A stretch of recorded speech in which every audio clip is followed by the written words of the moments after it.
Ang unang sulat ni Juan, unang kabanata. Sumusulat kami sa inyo tungkol sa Kanya, na sa simula pa'y siya na, ang salitang nagbibigay buhay. Siya ay aming narinig at nakita, napagmasdan at nahawakan. Nahayag ang buhay na ito. Nakita namin siya, at pinapatotohanan namin, at ipinaparangal sa inyo, ang buhay na walang hanggan, na kasama ng Ama, at nahayag sa amin. Ipinapahayag nga namin sa inyo ang aming nakita at narinig upang makasama kayo sa aming pakikiisa sa Ama at sa Kanyang anak na si Jesucristo. Isinusulat namin ito upang malubos ang aming kagalakan. Ito ang aming narinig sa Kanyang anak at ipinapahayag naman namin sa inyo. Ang Diyos ay liwanag at walang anumang kadiliman sa Kanya. Kung sinasabi nating tayo'y may pakikiisa sa Kanya, ngunit namumuhay naman tayo sa kadiliman, nagsisinungaling tayo at hindi namumuhay ayon sa katotohanan. Ngunit kung namumuhay tayo sa liwanag, gaya niya na nasa liwanag, tayo'y nagkakaisa at ang lahat ng ating kasalanan ay nililinis ng dugo ni Jesus na Kanyang anak. Kung sinasabi nating tayo'y walang kasalanan, dinadaya natin ang ating sarili at wala sa atin ang katotohanan. Subalit kung ipinapahayag natin ang ating mga kasalanan, patatawarin tayo ng Diyos sa mga ito at lilinisin tayo sa lahat ng ating kasalanan sapagkat siya'y tapat at matuwid. Kung sinasabi nating hindi tayo nagkasala, ginagawa nating sinungaling ang Diyos at wala sa atin ang Kanyang salita. Unang Juan, ikalawang kabanata. Mga anak, isinusulat ko ito sa inyo upang huwag kayong magkasala. Ngunit kung magkasala ang sinuman, may tagapagtanggol tayo sa Ama, si Jesucristo ang matuwid. Si Kristo ang handog sa ikapagpapatawad ng mga kasalanan. Hindi lamang ang ating mga kasalanan, kundi maging ang kasalanan ng lahat ng tao. Nakakatiyak tayong nakikilala natin ang Diyos kung sinusunod natin ang Kanyang mga utos. Ang nagsasabing, nakikilala ko siya, ngunit hindi naman sumusunod sa Kanyang mga utos, ay sinungaling at wala sa Kanya ang katotohanan. Ngunit ang tumutupad sa salita ng Diyos ay umiibig ng wagas sa Diyos. Sa ganito, nalalaman natin na tayo'y talagang nasa Kanya.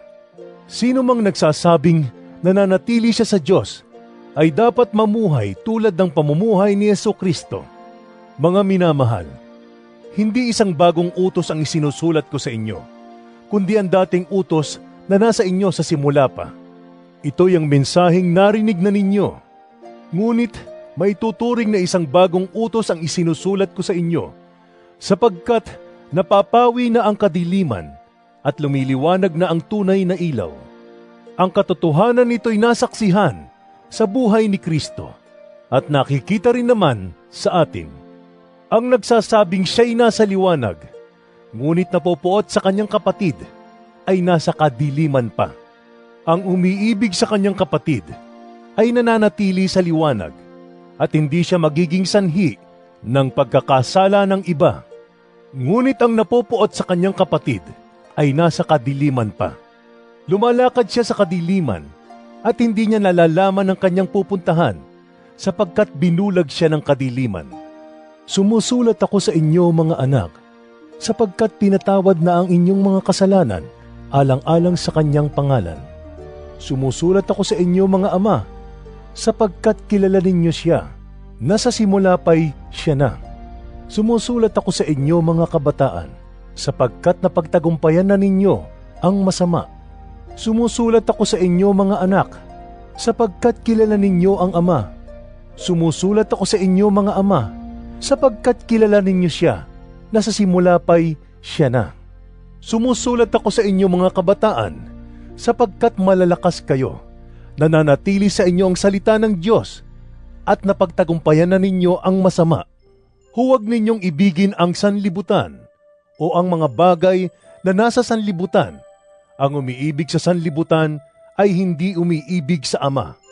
Ang lahat ng nasa sanlibutan, ang pagnanasa ng laman, ang pagnanasa ng mga mata, At ang pagmamalaki sa buhay na ito ay hindi nagmumula sa Ama, kundi sa sanlibutan.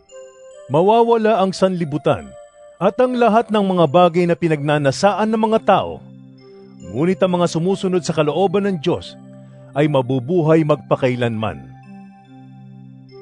Mga anak, ito na ang huling panahon. Tulad ng inyong narinig, darating ang kaaway ni Kristo. Ngayon nga'y marami nang lumilitaw na mga kaaway ni Kristo. Kaya't alam nating malapit na ang wakas. Kahit na sila'y mga dati nating kasamahan, ang mga taong iyon ay hindi natin tunay na kasama. Sapagkat kung sila'y tunay na atin, nanatili sana silang kasama natin. Ngunit umalis sila upang maging maliwanag na silang lahat ay hindi tunay na kasama natin. Ngunit ipinagkaloob na sa inyo ang Espiritu Santo. At dahil dito, alam na ninyo ang buong katotohanan. Sumusulat ako sa inyo, hindi dahil sa hindi ninyo alam ang katotohanan, kundi dahil alam na ninyo ito. At alam din ninyong walang kasinungalingang nagmumula sa katotohanan. Sino nga ba ang sinungaling? Hindi ba't siya na nagsasabing si Jesus ay hindi ang Kristo? Ang mga nagsasabi nito ay kaaway ni Kristo. Hindi nila pinaniniwalaan ang Ama at ang Anak. Ang hindi kumikilala sa Anak ay hindi rin kumikilala sa Ama. Ang kumikilala sa Anak ay kumikilala rin sa Ama. Pakaingatan ninyo sa inyong puso ang narinig ninyo sa simula pa. Kung gagawin ninyo ito, mananatili kayo sa Anak at sa Ama. At ito naman ang ipinangako sa atin ni Kristo, ang buhay na walang hanggan. Isinusulat ko sa inyo ito upang bigyan kayo ng babala laban sa mga taong nagnanais na iligaw kayo. Gayunpaman, ang Espiritu ay ipinagkaloob na ni Kristo sa inyo.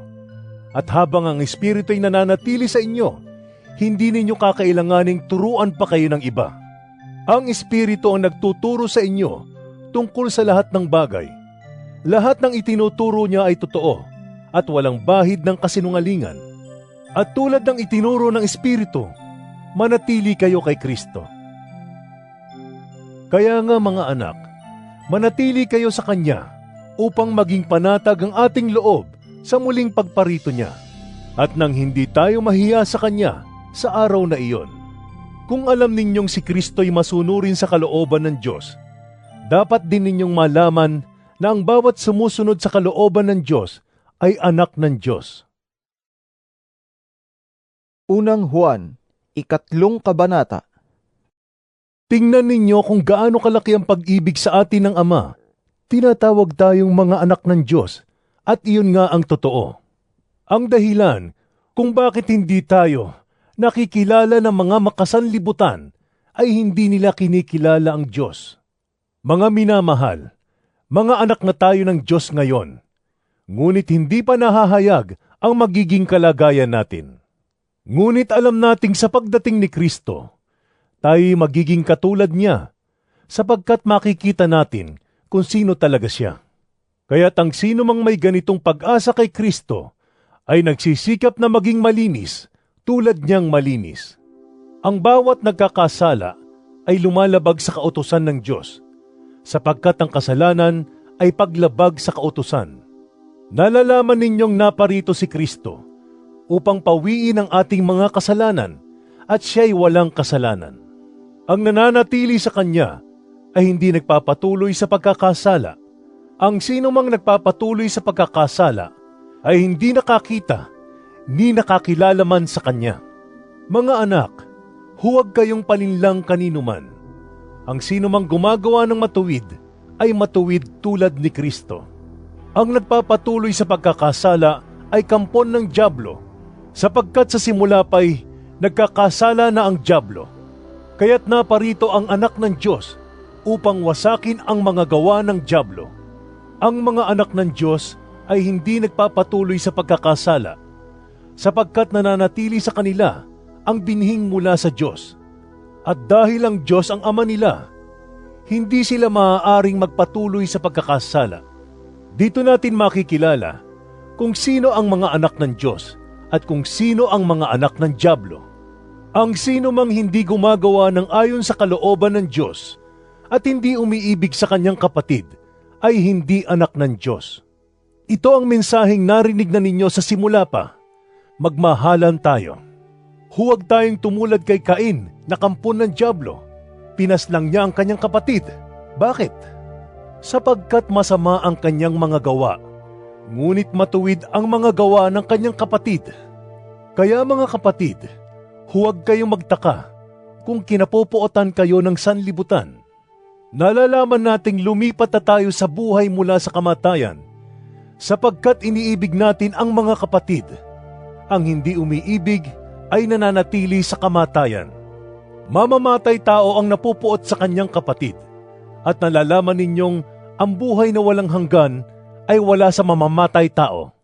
Dito natin nalalaman ang pag-ibig. Inialay ni Kristo ang kanyang buhay para sa atin. Kaya't dapat din nating ialay ang ating buhay para sa mga kapatid.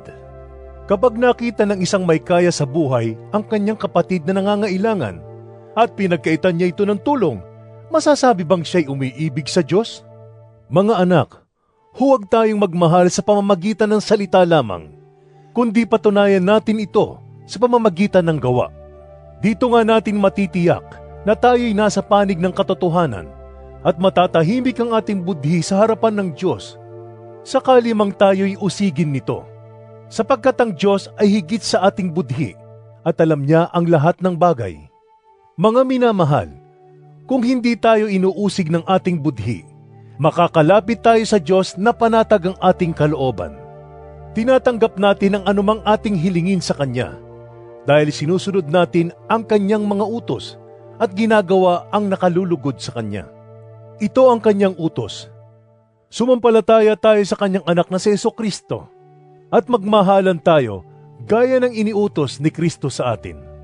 Ang sumusunod sa mga utos ng Diyos ay nananatili sa Diyos at nananatili naman sa Kanya ang Diyos at nalalaman nating nananatili siya sa atin sa pamamagitan ng Espiritong ipinagkaloob niya sa atin. Unang Juan, 4 na kabanata. Mga minamahal, huwag ninyong paniwalaan ang bawat nagsasabing nasa kanila ang Espiritu. Sa halip, subukin ninyo sila upang malaman kung talagang mula sa Diyos ang Espiritong nasa kanila, sapagkat marami ng huwad na propeta sa mundong ito.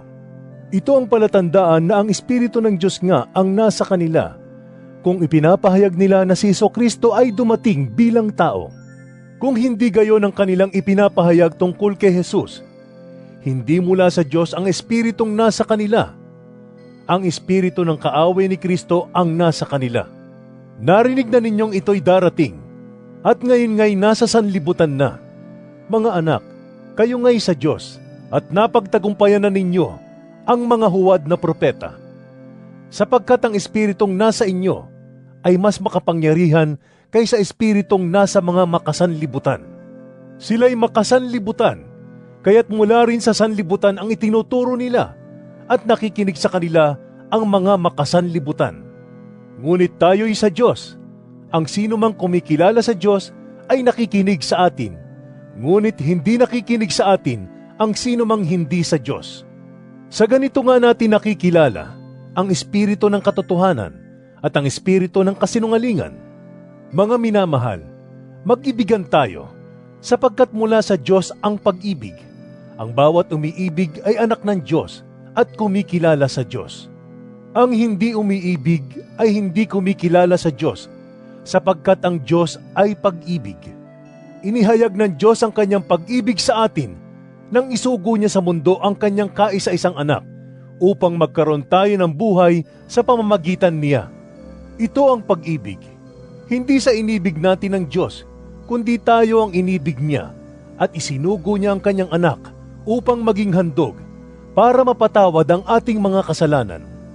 Mga minamahal, kung ganoon kadakila ang pag-ibig ng Diyos sa atin, dapat din tayong magmahalan. Kailan may wala pang taong nakakita sa Diyos, ngunit kung tayo'y nagmamahalan, nasa atin ang Diyos at nagiging ganap sa atin ang kanyang pag-ibig. Nalalaman nating nananatili tayo sa Diyos at siya naman sa atin, sapagkat pinagkalooban niya tayo ng kanyang Espiritu. Nakita namin at pinapatotohanang isinugo ng Ama ang kanyang anak upang iligtas ang sanlibutan.